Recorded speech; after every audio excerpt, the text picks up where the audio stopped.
22-23 বছরের একজন তরুণী, তার প্রবলেম হচ্ছে চোখের পাতাতে, মানে আইলিডসে। প্রায় 40-50 দিন ধরে তিনি প্রবলেমে ভুগছে।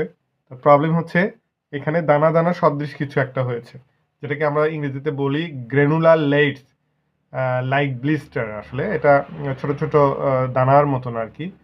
তো এই গ্রেনুলার লেইটস দানা দানা হয়েছে, যেটা আসলে হোমিওপ্যাথিতেও অনেকে আসলে সঠিক ঔষধ মনে হয় দিতে পারেননি, এই জন্য আসলে প্রবলেমটা সলভ হয়নি। অ্যালোপ্যাথিতেও উনি ওষুধ খেয়েছেন, কিন্তু খুব ভালো একটা রেজাল্ট ওনার আসলে আসছে না।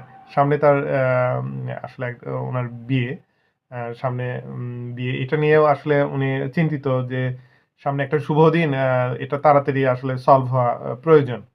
যাই হোক, কোনো কারণে আমার কাছে এসেছে, আমি দেখলাম আসলে এটাকে গ্রেনুলার লেইটস বলা হয়, ইংরেজিতে বলা হয় গ্রেনুলার লেইটস। লেইটস মানে হচ্ছে চোখের পাতা, এটাতে গ্রেনুলার শব্দের অর্থ হচ্ছে দানা দানা। তো যাই হোক, এই গ্রেনুলার লেইটসটা হয়েছে তার, তার এখন সঠিক একটা ঔষধ দরকার। গ্রেনুলার লেইটস এর জন্য মোটামুটি 2-3টি ওষুধ আছে, ন্যাট্রাম সালফ, থুজা অক্সিডেন্টালিস। তো তার সাথে চমৎকারভাবে থুজা অক্সিডেন্টালিস মিলে গেছে।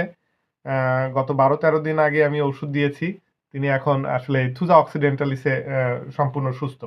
তো আসলে এখানে রেপার্টরিটা আমাদের ফলো করতে হয়।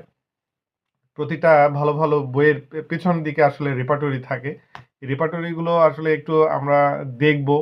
হ্যাঁ, কম্পারিজন, এই ব্যাপারগুলো আমাদের আসলে দেখা উচিত, এবং প্রতিটা রুগী সুন্দরভাবে তার হিস্টোরি নিতে হবে। কেস হিস্টোরি নিলেই আমরা দেখব খুব চমৎকারভাবে আসলে ঔষধ সিলেকশন হয়ে যাচ্ছে।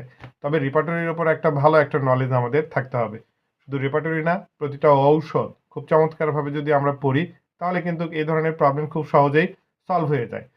দেখেন, 40-50 দিন ধরে উনি ওষুধ খেয়েছে, অনেক ভালো হোমিওপ্যাথিক ডক্টরের কাছেও গিয়েছে। গ্রেনুলার লেইটস এই শব্দটা কেউ উচ্চারণও করেনি, প্রেসক্রিপশনে লেখেওনি।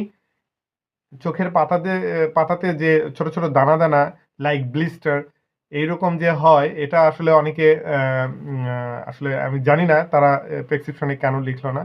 আমরা যখন কোনো রোগ সম্পর্কে একটা ধারণা থাকবে, আমরা অবশ্যই প্রেসক্রিপশনে লিখবো, কেস হিস্টোরিতে লিখবো, লিখে একটা সঠিক ঔষধ সিলেকশন করব। আমি আমার যারা স্টুডেন্ট আছেন তাদেরকে বলে রাখতেছি, চোখের পাতাতে যদি এই দানা দানা হয়, যেটাকে আমরা ইংরেজিতে বলি গ্রেনুলার, আর চোখের পাতার ইংরেজি হচ্ছে লেইটস, গ্রেনুলার লেইটস, এখানে থুজা অক্সিডেন্টালিস, ন্যাট্টাম সালফিউরিকাম চমৎকারভাবে কাজ করে। ধন্যবাদ সবাই।